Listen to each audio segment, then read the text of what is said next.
मेरा नाम मोहित कुमार है। संयुक्त ऑल इंडिया जन आंदोलन संघर्ष न्याय मोर्चा का प्रदेश अध्यक्ष हूँ। विगत कई वर्षों से सहारा इंडिया भुगतान को लेकर के पीड़ा है। ये पीड़ा देश के विभिन्न राज्यों से लेकर के आज दिल्ली तक पहुँची हुई है। इसके पहले भी दिल्ली में हम लोगों ने कई बार आंदोलन किए हैं। अंतिम प्रयास को लेकर के देश भर के निवेशकों को जो है आवाज़ लगाई गई थी कि आइए पीड़ा को हम लोग आज समापन करें, क्योंकि विगत कई वर्षों से लोग जो है काफ़ी आहत हो चुके हैं। तिल तिल से लोग मर रहे हैं, कई घटनाएं घट चुकी है। बिहार में मैं बात करूं तो बिहार में लाखों बेटियां हैं जिनकी सहारा इंडिया से पैसा नहीं मिलने के कारण शादी नहीं हुई। बीमारी की हालात में कितने लोग काल के गाल में समा गए हैं और लगातार घटनाएं घट रही है। घटनाओं को दबाया भी जा रहा है। ना तो राज्य सरकार और ना तो केंद्र सरकार इसको लेकर के ठोस पहल कर रही है। केंद्र सरकार पिछले कई महीने पहले कुछ भरोसा दिए थे कि सहारा रिफंड पोर्टल में आप आवेदन कीजिए और आपको पैसा मिल जाएगा, लेकिन आज बीते 9 महीने के बावजूद भी आज किसी को धनराशि मिली नहीं है। ये पोर्टल के नाम पर सिर्फ छलने का प्रयास किया गया था, जबकि पोर्टल को लेकर के माननीय सहकारिता मंत्री अमित शाह ने कहा था कि सिर्फ आप अपना Aadhaar card, PAN card, bank account और सहारा के मूल प्रमाण पत्र को अपडेट कीजिए, हम आपको पैसा जो है 45 दिन में 10,000 रुपया और फिर उसके बाद शेष आपकी राशि दी जाएगी।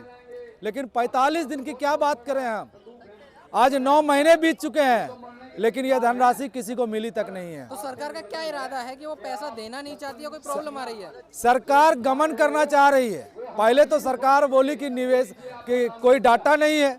जब डाटा 2 करोड़ से अधिक आया तो आज सरकार उसमें त्रुटियां निकाल रही है कि आपका ये आईडी इनवैलिड है, आपकी पहचान सही नहीं है। ये आधार का प्रमाण का पहचान देने वाले खुद केंद्र सरकार, आज उसी आधार को झुटलाया जा रहा है। सहारा के बॉन्ड पेपरों को झुटलाया जा रहा है, पहचान को झुटलाया जा रहा है। तो कैसे क्या करे लोग अपनी पहचान के रूप में आधार, पैन, बैंक अकाउंट और सहारा के बॉन्ड पेपर उन्होंने दिए। अब वो कौन सा पहचान दे?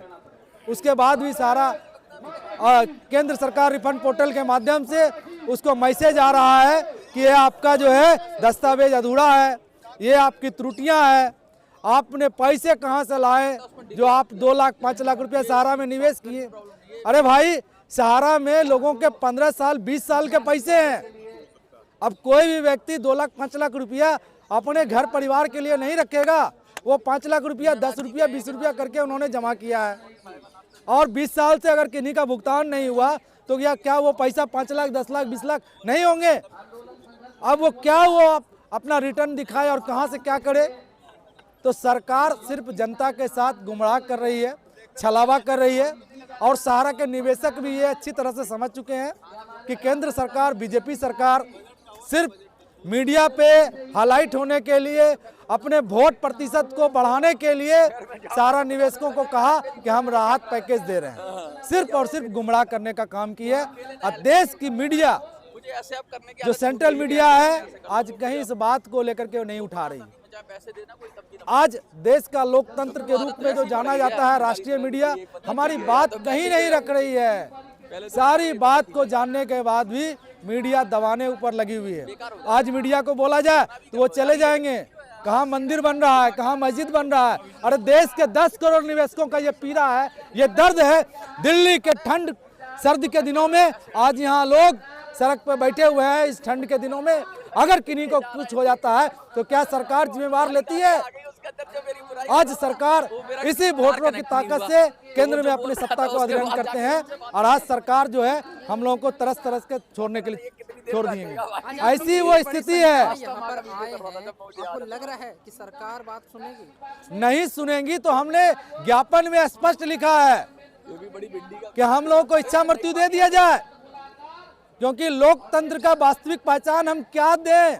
हमने आधार दे दिया, पैन दे दिया, सहारा के बॉन्ड पेपरों दे दी, उसके बाद भी पैसा नहीं मिल रहा है। तो हम तो निवेशक हैं ही नहीं, हम तो देश के नागरिक हैं ही नहीं। तो हमें इच्छा मृत्यु दे दिया जाए, ताकि हम लोग ये तिल तिल मरने की वजह से एक बार हम लोग मर जाएं। अब आगे की क्या तैयारियां चल रही हैं आपकी? हम तो ये सोच के आए हैं कि जब तक सरकार संपूर्ण भुगतान को लेकर पहल नहीं करेगी तो दिल्ली से हम जाएंगे नहीं, चाहे इसके लिए हमें अपना जान ही क्यों ना देना पड़े। तो अब दिल्ली में अब यूं ही धरना चलता रहेगा ये? हम यूं ही बैठे रहेंगे नहीं है, ये हमारा हक है और अधिकार है जो नहीं दिया जा रहा है, इसलिए यहाँ पे हम आए हुए हैं।